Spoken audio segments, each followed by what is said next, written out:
지금 한국의 교회나 교계 지도자들 이런 사람들이 예수 파리를 너무 많이 해요. 쉽게 말하면 예수를 가지고 장사를 너무 많이 한다 이 말입니다.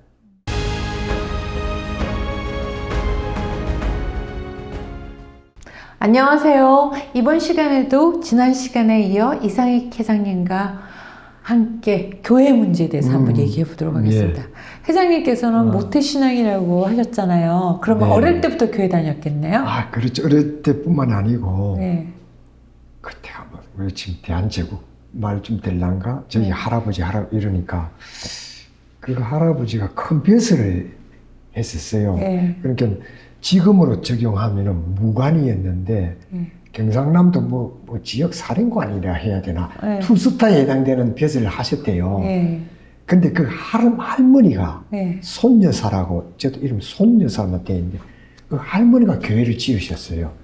그러니까 저는 할아버지가 더 훌륭하다 보는 거지. 그 당시에 교회를 간다는 것도 죽을 짓이지만은 교회를 짓는다? 그 용납이 됩니까? 안 되잖아요. 또 할아버지는 그 당시 요새 좀 장군 군인이었는데 공무원인데 말이 안 되죠. 근데 할아버지 눈을 감으시던 것 같아. 그래서 그 형님이 금년에 90 하나인데 2년 전에 돌아가셨어요. 형님이 3살 땐가 2살 땐가 그 할머니 무릎에 앉아서 심리담화를 하네요. 볼통아에 티나고 안에다가 이제 사탕을 넣어가지고 그 조그만 때 그 사진이 이제 성주사더라고.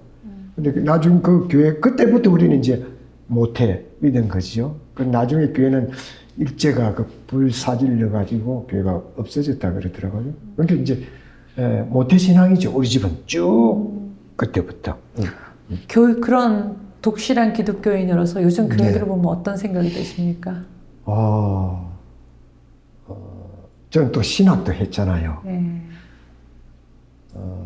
성직자는 마찬가지인데 참 부끄럽고 한심하고 때로는 분노, 눈물도 나고 그런 총체적인 느낌은 그렇습니다. 이제 그것은 다시 말해서 예수, 그다음에 성서 거기에 반하는 일들이 너무 많이 우리 주위에 있으니까 견디지 못하겠는 거예요. 뭐가 그렇게 부끄럽습니까? 지금 보세요. 지금 한국의 교회나 교계 지도자들 이런 사람들이 예수 파리를 너무 많이 해요. 쉽게 말하면 예수를 가지고 장사를 너무 많이 한다 이 말입니다. 교인들한테는 좀 심하게 느껴졌지만 알아듣기 쉽게 말한다면은 간단히 말하면 한 예를 들어보죠. 광화문에서 교인들이 많이 모입니다. 하면은 마산 창원에서도 관광버스 몇 대씩 올라가는데 그 집회에서 예배를 빙자해가지고 엄청난 돈을 거둡니다. 헌금이라는 이름으로 올라가는 사람들은 순수한 사람들이 많아요. 대부분 여자들이 많이 올라갑니다. 일단 여자 설득이 쉬우니까. 그럼 그 돈은 하나님 사업에 쓰여질까요? 정치인들한테 가잖아요. 가기도 하고 로비하고 이권에 그거 쓰고 자기 어떤 그걸 위해서 다. 그리고 또 목사들 올라올 때 돈 주가지고 몇 명 데리고 와라 이렇게 다 하고. 그래 지금 집회에도 그렇게 소위 태극기 부대라는 정광훈 옮겼다면 목사가 아닙니다. 박탈당했으니까. 추출당한 거 그런 다 모르죠. 그런 그 이야기. 아니 우리 정광훈 목사 그러면 빤스 목사나 막 이러면서 믿음을 그렇게 증명하라고 그렇게도 하고 특히나 왜 이렇게 교회 목사들 중에서 일반인들보다도 더 낮은 그러니까. 너무 입에다 담기 어려운 그런 범죄를 저질러요. 왜 그렇게 지금 정광훈 목사 류에 속견사들은 이제 많은데 이제 일반 사람은 잘 모르는데 우리가 지금 다니는 교회를 기독교를 하는데 기독교는 가톨릭, 즉 가톨릭, 구교, 천주교가 같은 말입니다. 네. 그것도 기독교고, 개신교 안에 장로교, 그 다음에 성결교, 뭐 복음교다, 구세군, 성공회, 침례교 굉장히 많거든요. 그것도 개신교입니다. 그 다음에 그리스, 그 다음에 러시아 정교회 있죠. 네. 그것도 기독교. 그러니까 기독교는 개신교만 기독교로 아는데 그 잘못하면 안 돼요. 그것이 다 기독교입니다. 네. 그거고 이제 그 중에 기독교 중에 개신교. 네. 제일 문제죠, 지금. 가톨릭은 별 문제 없어요. 네. 개신교가 지금 문제인데 개신교 안에도 얼마나 놀라운 것은 개신교 안에 또 갈라진 것이 한 200개, 300개가 됩니다. 상상을 못하겠죠. 그 중에 정광훈이도 하나입니다. 그러니까 목사라고 다 목사가 아니고 국회의원이라고 해서 다 국회의원 아니고 선생이라고 해서 다 선생이 아니고 제 역할을 할 때 뭐 나눠지는 거는 우리 일반 신앙인이 아닌 사람을 볼 때는 모르죠. 그거는 뭐 모르고 그것도 상관하고 싶지 않지만 그래도 예수님은 그 처음 교회가 만들어진 건 가난하고 힘들고 네네. 약하고 이런 자들 옆에 있었고 그렇습니다. 근데 지금의 교회는 부자들과 권력자들과 어떨 때는 이 자기네가 편들고 싶으면 뭐 범죄자들도 네. 막 편들고 심지어는 역사에 반대하는 민족 반역자들도 편들고 그렇습니다. 이러지 않습니까? 예, 이런 이 것들이 정말 도대체 손가락질을 안 할 수가 네. 없거든요. 근데 이제 우리가 자칫 오해하면은 네. 개신교 전체가 그런 걸로 받아들이는데 일부가 그렇습니다. 예. 그러나 이제 일반 사람들은 그게 모르니까 뭐 무조건 욕을 하고 또 욕 들으면 또 싸고요. 네. 근데 개신교 목사 중에는 생활비가 없어서 본인 스스로가 요양보호사, 우리 요양원에도 목사가 요양보호사하는 사람이 있습니다. 먹고 살 길이 없어서 그 사모가 우리 주방에서 일을 합니다. 그런 사람도 있습니다. 반면에 1년에 수억, 수십억씩 받고 리무진 외제차 타고 다니면서 고급 집에 이런 목사까지 필리핀 부익부가 개신교에 캐톨릭은 그런 거 없지만 심하거든요. 근데 문제는 이런 사람들이 예수와 성서와 이게 된 본 뜻에 충실하지 않기 때문에 그렇게 타락하는 거예요. 다 타락하는 겁니다. 그래서 이제 나중에는 권력 맛을 알고 돈 맛을 알고 여자 맛을 알고 이러니까 다 타락하잖아요. 그게 그래가지고 그걸 자기가 합리화하잖아요. 내가 신의 아들로서 기도하니까 어떻게 해서 그러니까 다 둘러대거든요. 근데 그것이 이제 다시 말해 예수로 돌아가지 않기 때문에 그런 거예요. 예수로. 저도 네. 모든 교회가 그렇지 않다는 게 네, 네. 회장님이 다니시는 한 교회 주관으로 이제 정의사역, 평화사역에 그래서 신자가 아닌 저도 여러 번 참가할 수 있었는데 네, 네. 한 교회 역사에 대해서 좀 얘기해 주십시오. 한교회는요 1981년쯤 될 겁니다. 네. 81년도에 마산 YMCA 청년 13명이 그게 청년 아닌 이제 신석규라는 분이 그 당시 집사고 지금 교회 이제 장년들 우리나라 요가 대가죠.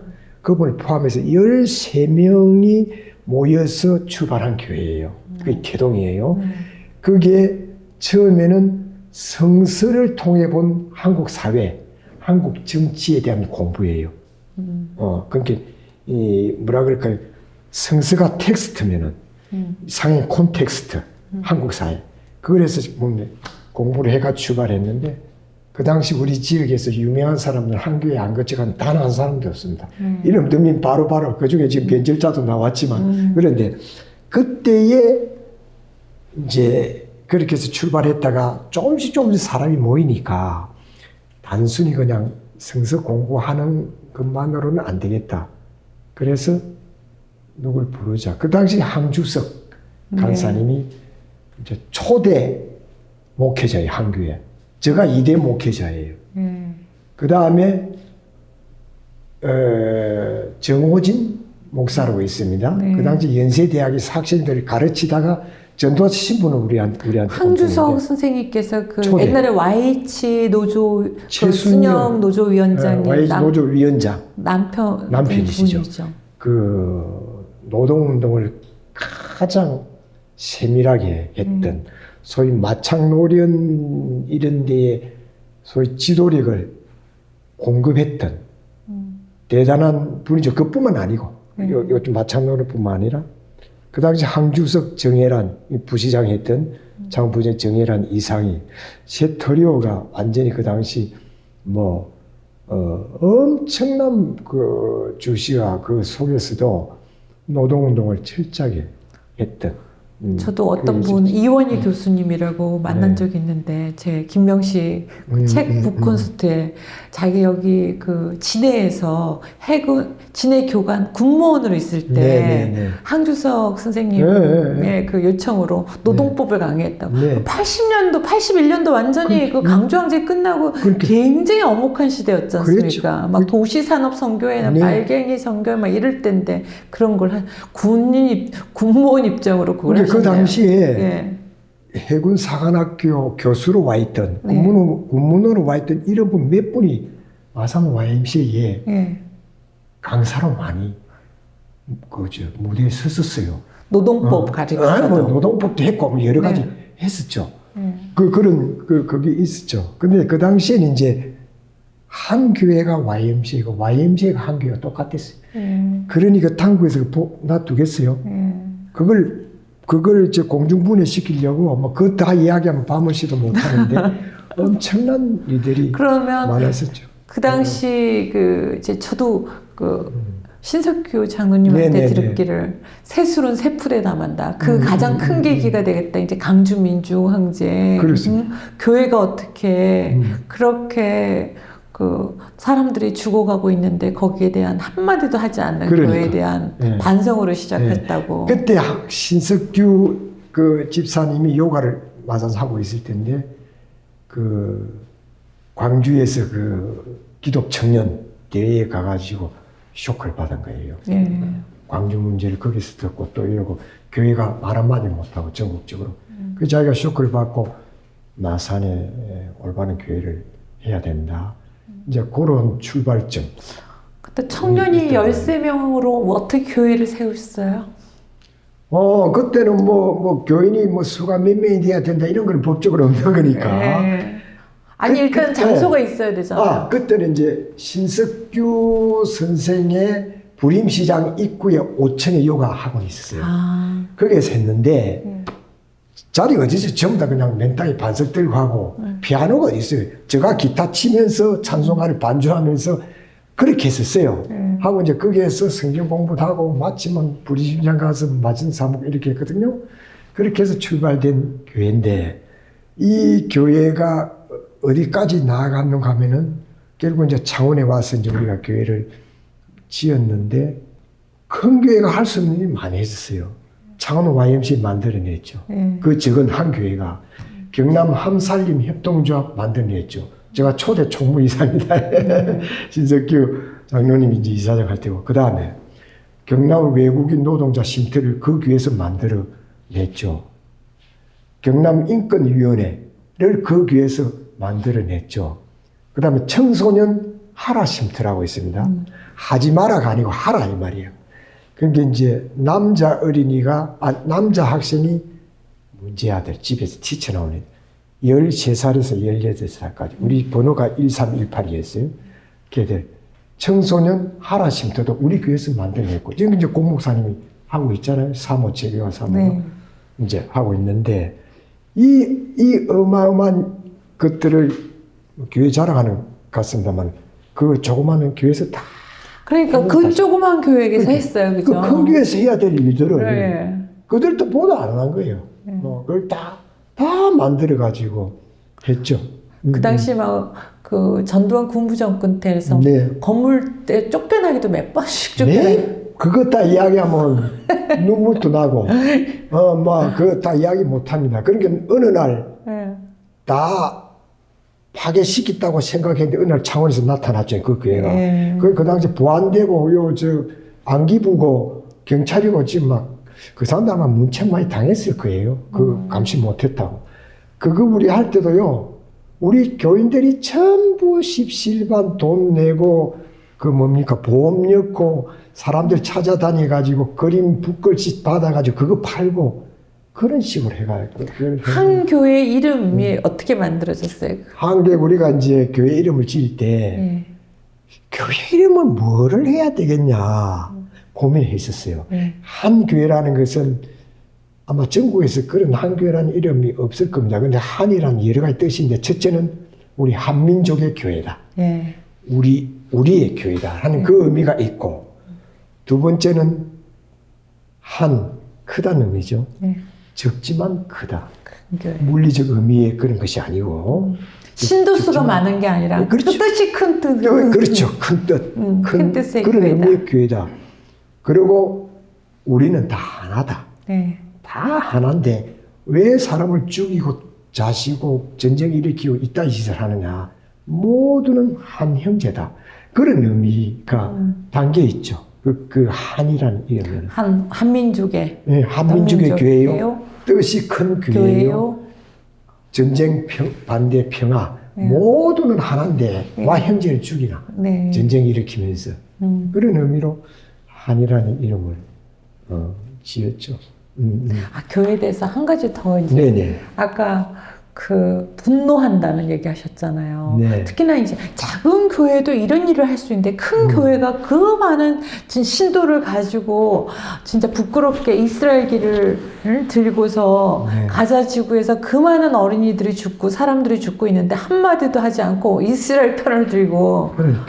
예? 어떻게 이렇게 타락할 수가 있고 예, 이건 조금 그 말하기 전에 이스라엘 말이 나와서 기독교를 가장 박해하는 나라가 어딘지 아세요? 기독교를 박해하는 나라가요? 이스라엘입니다. 놀랍죠? 왜요? 이스라엘은요. 우리나라 기독교인들이 이스라엘을 갖다가 완전히 그러니까 그거는 미국이 그게 이제 이스라엘과 붙어 있으니까 그냥 미국 하면 우리나라 사람 깜빡 죽잖아요. 그러니까 얼마나 기독교인이 엉터리고 잘못 알고 있냐 이 말이에요. 이스라엘은요. 애들 가르칠 때 1 더하기 3은 4입니까? 1 더하기 이거 안 씁니다. 왜? 십자가라고. 그만큼 예수를 싫어합니다. 싫어하지는 않는데 인정을 안 합니다. 그리고 예수를 죽인 당사자가 누구예요? 유대인들이잖아요. 유대인들이 그 당시 로마 총독이 내가 볼 때는 예수 저 양반 죄가 없는데 당신들 왜 자꾸 십자가 못 박으라고 하냐. 그럴 때 예수를 못 박아라. 예수를 못 박아라고 부르짖은 사람들이 100% 유대인들이잖아요. 유대인들 요새를 치면은 유대인들 목사고 유대인들 신부고 유대인들 판사고 검사들 다 그랬잖아요. 요새를 치면. 예수가 유대인들에 의해서 죽었어요. 아니, 왜 그런 걸 몰라요. 근데 이거는 아까 물은 갖고 별개 문제인데. 저도 근데 이게 심각하니까 제가 이게 교회에서 제일 해야 될 게 우리가 정말 정의도 중요하고 그렇지만 이 평화, 생명들을 갖다가 이렇게 함부로 살상해서는 안 되잖아요. 근데 지금 너무 많은 아이들이 죽고 그게 이스라엘에서 한다는 게 저는 아니 자기네들이 그렇게 박해를 받은 역사가 있는데 자, 어떻게 그렇게 박해를 할 수가 있지? 그 사람들은 그게 답입니다. 왜 그런지 아세요? 구약이 39권으로 되어 있잖아요. 신약이 27권 되어 있는데 그래서 통계 66권인데 모세오경, 창세기로부터 그 5권을 그거에다가 그 다음에 탈무드 이것을 자기 경전화해서 믿고 있습니다. 기독교가 뭐예요? 예수 때문에 탄생한 것이 기독교잖아요. 그 유대교하고는 완전히 다릅니다. 그런데 그러니까 우리 이 예수가 이웃을 사랑해라 왜 학살하느냐 죽이느냐 전쟁을 이게 대한 별 의미가 없고 구약의 성경은 한번 보세요. 구약은 전부 사람 죽이는 거고 말 안 들으면 하나님이 정의의 칼로 목을 쳐고 상대방을 뭐 수천 명을 죽여버리고 뭐 좀 그런 거지. 구약에 그것만 있는 건 또 잘못 오해하니까 그것만 있는 건 아닌데 구약을 보면 그런 것들이 비일비재합니다. 그 다음에 이번에 또 한강 삼촌이 목사예요. 목사님 엉뚱소리 했잖아요. 나도 한 소리 했는데 그것도 말이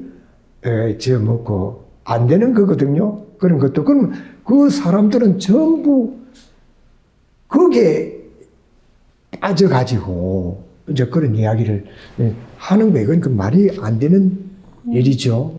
사랑, 평화, 화해 이런 게 고향에는 잘 안 보여요. 물론 보입니다. 보이는데 이 사람들이 거기에 국한해서 이스라엘은 특히 유대교니까 기독교가 아니거든요. 그러니 뭐 우리를 선택받은 민족으로 보는 거예요. 하나님으로부터 우리는 이스라엘을 선택받았다. 선택받은 우리를 하나님의 자녀를 건드려? 그 용납이 없죠. 무조건 그냥 전쟁 일으키고 죽이고 해도 죄책감을 못 느끼는 거죠. 교회에서 더 큰 목소리가 나와야 될 것 같습니다. 그런데 이제 그건 이제 유대교하고는 우리 기독교하고는 다른데 제일 중요한 것은 예수입니다. 예수의 정신으로 돌아가야 되거든요. 근데 예수의 정신은 뭐라고 얘기하세요? 예수의 정신은 한마디로 말하면 사랑이죠. 사랑이 어떤 식으로 나타나느냐가 이제 중요한 거예요. 수천 수만 가지로 사랑이 표현될 수 있잖아요.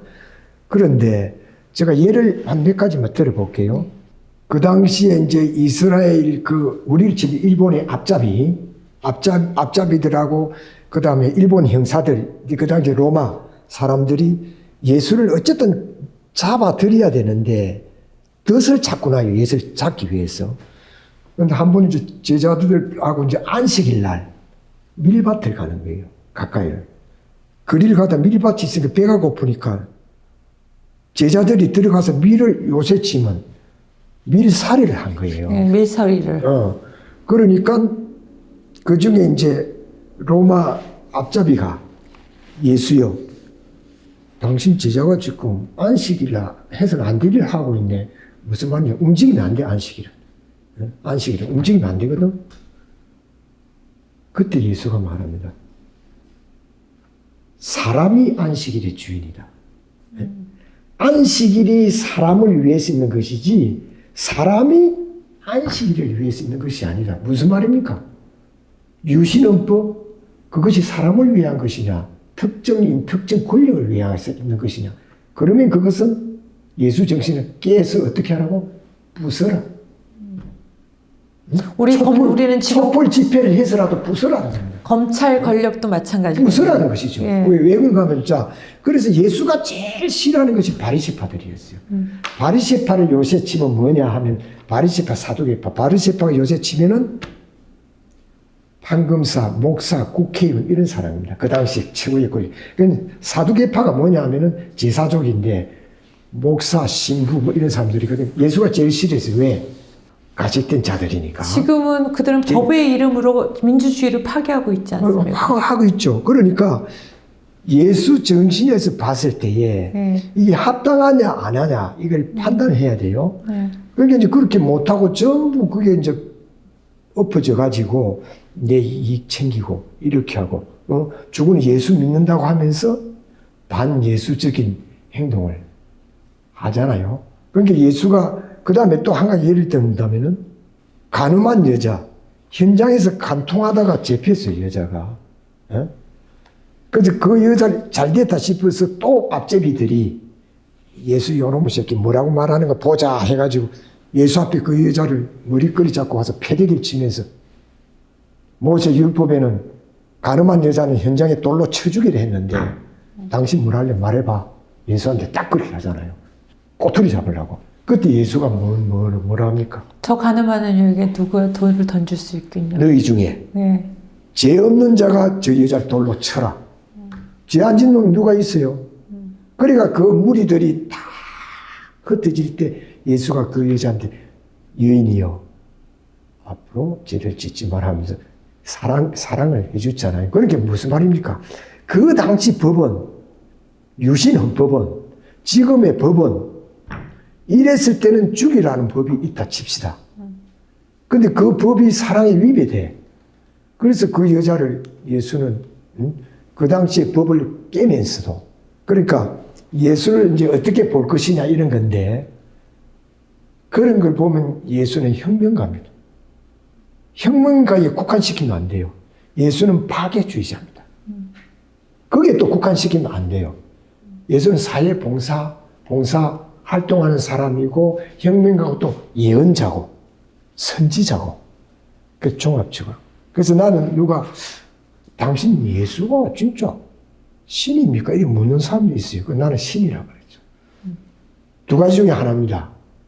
하나는 예수가 또라이든지 정신병자든지 아니면은 하나님의 아들 신입니다. 두 가지거든. 왜 또라이냐? 그 당시 그러면 빨개는 무조건 잡혀가서 결국은 사형 받았죠. 그 십자가형 자체가 정치범한테 하는 형이거든. 그러니까 또라이든지, 아니, 법에 일이 되는데 법을 어기라고 하고 그 법을 깨부수라 하는 게 그 또라이 아닙니까? 내 잡아가라는 건 마찬가지지. 그리고 매일 군중들 몰고 다니면서 말이야.